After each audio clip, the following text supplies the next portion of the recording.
గర్భాశయంలో గడ్డలు ఉన్నాయని తెలిసినప్పుడు మనలో చాలా మంది ఆందోళన చెందుతూ ఉంటారు. నిజానికి గర్భాశయంలో గడ్డలనేవి అంత ప్రమాదకరమైనవేవి కావు. క్యాన్సర్ కణితులు అంతకన్నా కావు. కాకపోతే ఈ కణితుల పరిమాణం పెరుగుతున్న కొద్దీ నెలసరిలో చిక్కులు పెరుగుతూ ఉంటాయి.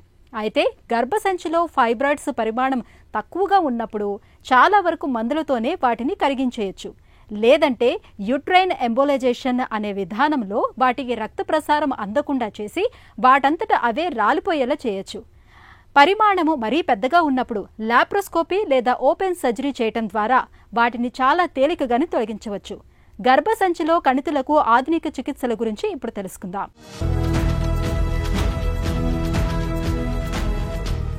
గర్భాశయంలో గడ్డలు లేదా ఫైబ్రాయిడ్స్ పెరగటం అనేది ఇవాళ చాలామంది మహిళలకు ఒక పెద్ద సమస్యగా పరిణమిస్తోంది. సాధారణంగా ఇవి 30 ఏళ్ల తర్వాత ఏర్పడుతూ ఉంటాయి. నడివయసు దాటిన మహిళల్లో 15 నుంచి 20% మంది ఈ ఫైబ్రాయిడ్స్తో బాధపడుతున్నారని ఒక అంచనా. గర్భాశయంలో ఫైబ్రాయిడ్స్ ఉన్నప్పుడు నెలసరి చిక్కులతో పాటు పొట్టలో అనేక సమస్యలు తలెత్తుతూ ఉంటాయి. ఫైబ్రాయిడ్స్ పరిమాణం చిన్నగా ఉన్నప్పుడు హార్మోన్ థెరపీ, GnRH ఇంజెక్షన్లు, కార్టరీ అబ్లేషన్, థర్మల్ చాయిస్ వంటి పద్ధతుల్లో చికిత్సలు చేస్తున్నారు. అవసరమైతే గర్భాశయాన్ని కూడా తొలగిస్తున్నారు. అయితే మినిమల్ ఇన్వేజివ్ టెక్నాలజీ, ప్రత్యేకించి లాప్రోస్కోపీ వాడకం బాగా పెరిగిన నేపథ్యంలో పెద్దగా కోతలు పెట్టకుండా గర్భసంచిని తొలగించకుండానే ఇవాళ ఫైబ్రాయిడ్స్ని సులువుగా తొలగిస్తున్నారు. ముందుగా యూట్రైన్ ఫైబ్రాయిడ్స్ అంటే ఈ గర్భసంచిలో కొన్ని చిన్న చిన్న మాంస ముద్దలు లాంటివి ఏర్పడటం జరుగుతాయండి. వాటిని ఫైబ్రాయిడ్స్ అంటాం. ఇవి అన్ని చోట్ల అస్తమానము ప్రమాదం అవ్వాలని ఈ క్యాన్సర్ కింద మారే ఛాన్సెస్ అనేది ఉండవండి. కొన్ని మాత్రమే మనకి ప్రమాదకరం అవుతాయి. కానీ దీనివల్ల వచ్చే సిమ్టమ్స్ ఏంటంటే మన బ్లీడింగ్ ఒకటి, అంటే రక్తస్రావం జరగడము, నొప్పి రావటం కొంతమందిలో, ఇలాగా కొన్ని సిమ్టమ్స్ ద్వారా మనకి యూట్రైన్ ఫైబ్రాయిడ్ అనేది ఉండడం జరుగుతుందండి. కామన్గా మనము ఇది ఒక చిన్న అల్ట్రాసౌండ్ స్కాన్ ఒకటి చేసుకుంటే మనకి యూట్రైన్ ఫైబ్రాయిడ్స్ ఉన్నాయా లేవా అనేది తెలిసిపోతుంది. గర్భాశయంలో కణితుల్ని, వాటి పరిమాణాన్ని స్కానింగ్ చేయటం ద్వారా ఖచ్చితంగా గుర్తించవచ్చు. అల్ట్రాసౌండ్, MRI పరీక్ష ద్వారా ఫైబ్రాయిడ్స్ని గుర్తిస్తారు.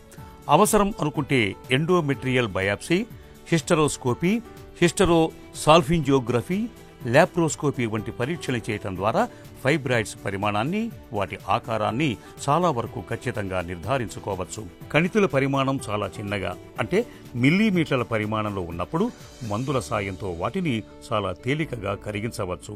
ఫైబ్రాయిడ్స్తో ఇబ్బందులు తక్కువగా ఉన్నప్పుడు హార్మోన్ చికిత్స చేయటం ద్వారా వాటి పరిమాణం కుచించుకుపోయేలా చేస్తారు. కణితులు మరీ పెద్దగా ఉన్నప్పుడు మయోమెక్టమీ సర్జరీ చేసి వాటిని తొలగిస్తారు. రక్త సరఫరాని నిలిపివేయటం ద్వారా ఫైబ్రాయిడ్ కుచించుకుపోయేలా చేసే యూటరైన్ ఎంబోలైజేషన్ అనే కొత్త ప్రక్రియ కొత్తగా అందుబాటులోకి వచ్చింది. యూట్రైన్ ఫైబ్రాయిడ్ ఇదివరకు ఉన్న వాళ్ళల్లో చాలా మందిలో ఈ సిమ్టమ్స్ ఉన్న వాళ్ళలో కంపల్సరీ హిస్టెక్టమీ అనేది చేయడం జరిగేది. దీనికి ఓపెన్ సర్జరీ అంటే పొట్టంతా కోసి మనం హిస్టెక్టమీ చేయడం జరుగుతుంది. కొంతమందిలో లాప్రోస్కోపిక్ ద్వారా కూడా హిస్టెక్టమీ చేయడం అనేది జరుగుతుంది. ఇంకొంతమందిలో మనము ఓన్లీ మయోమెక్టమీ అంటాం, అంటే ఏదైతే ఫైబ్రాయిడ్ ఉందో దాని వరకే మనము కట్ చేసి తీయటం కూడా జరుగుతుంది. ఇవన్నీ కూడా సర్జికల్ ఆప్షన్స్ అండి. ఈ సర్జికల్ ఆప్షన్స్ వరకే ఉండేవి ఇదివరకు. కొత్తగా మనకి యూట్రైన్ ఆర్టరీ ఫైబ్రాయిడ్ ఎంబోలైజేషన్ అంటాం, UAE అంటాం ఈ ప్రొసీజర్ని. యూట్రైన్ ఆర్టరీ ఎంబోలైజేషన్కి ఇప్పుడు చాలా రెవల్యూషనరీ ట్రీట్మెంట్ అనుకోవచ్చు, అండ్ మరీ చాలా సులువైన ట్రీట్మెంట్ అని కూడా అనుకోవచ్చు. ఇది ఇదివరకు ఓన్లీ మన ఫారిన్ కంట్రీస్లో లైక్ US తర్వాత UKలో ఇలాంటి కంట్రీస్లో మాత్రమే అందుబాటులో ఉండేది.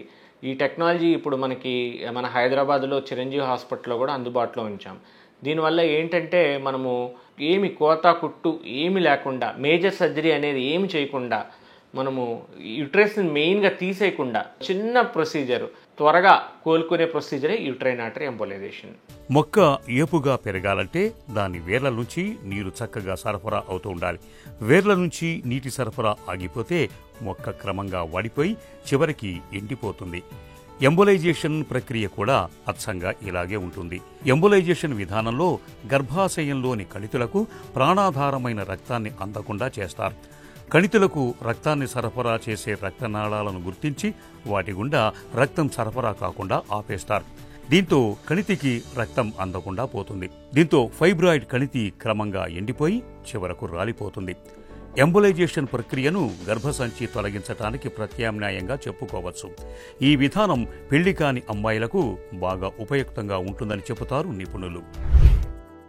ఫస్ట్ అసలు ఏంటనేది యుట్రైన్ ఆర్టరీ ఎంబోలైజేషన్ అంటే, యుట్రైన్ ఆర్టరీకి అంటే మనం ఏదైతే ఈ ఫైబ్రాయిడ్ అయితే ఏర్పడిందో మన యూట్రస్లో, అంటే గర్భాశయంలో ఏదైతే ఈ గెడ్డలు ఏర్పడినాయో, ఈ గెడ్డని మనము ఈ ఫైబ్రాయిడ్స్ని మనము ఆ వెళ్ళే రక్త ప్రసరణని సెలెక్టివ్గా అంటే ఆ చిన్న రక్తనాళాన్ని మనం బ్లాక్ చేయటం అనేది జరుగుతుందండి.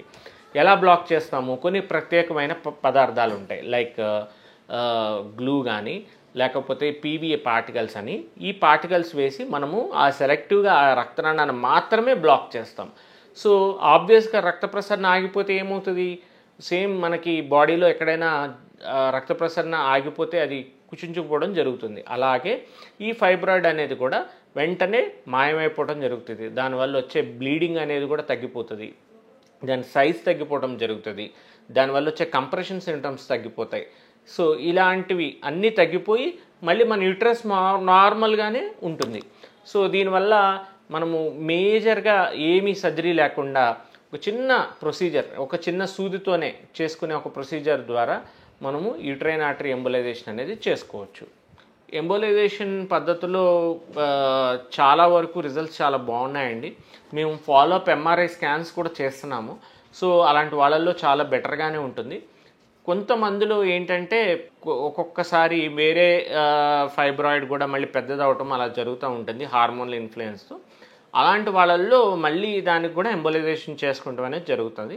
కానీ చాలా మందిలో చక్కటి రిజల్ట్స్ ఉన్నాయి. ఈ ఫైబ్రాయిడ్ ఎంబోలైజేషన్ చేయించుకోవచ్చు. ఈ చికిత్స తర్వాత చాలా శాతం ఏమీ ఈ ఫైబ్రాయిడ్స్ అనేది పెరిగే అవకాశం ఉండదండి. ఎందుకంటే రక్త ప్రసరణ మనం కంప్లీట్గా అది వెళ్ళేది మనం ఆపేస్తున్నాం కాబట్టి మళ్ళీ ఇవి రావడానికి ఛాన్స్ అనేది మళ్ళీ పెరగడం అనేది ఉండదు. కానీ కొత్త ప్రదేశంలో రావడానికి ఛాన్స్ ఉంటుంది. అది మనకి అది వేరే జబ్బులాగా. సో అలాంటిది వచ్చినట్టయితే కూడా దానికి ట్రీట్మెంట్ మనము చేసుకోవచ్చు. ఫైబ్రాయిడ్స్ని తొలగించే ఎంబోలైజేషన్, లాప్రోస్కోపిక్ వంటి ఆధునిక చికిత్సల్లో కోతల భయం ఉండదు. కేవలం చిన్నపాటి రంధ్రాలు మాత్రమే చేస్తారు. నొప్పి ఉండదు. ఇన్ఫెక్షన్ల బెడద ఏమాత్రం ఉండదు. రోజుల వ్యవధిలోనే ఇంటికెళ్ళిపోవచ్చు. చాలా త్వరగా కోలుకునే అవకాశం ఉంటుంది. కెమెరాతో చూసే ఈ విధానంలో కంటికి కనిపించని శరీరంలోని అతి సూక్ష్మమైన భాగాలు కూడా 10 రెట్లు పెద్దవిగా కనిపిస్తాయి. దీనివల్ల ఎంబోలైజేషన్, లాప్రోస్కోపిక్ సర్జరీని ఎంతో నిక్కచ్చిగా, సులువుగా చేయటం సాధ్యమవుతోంది.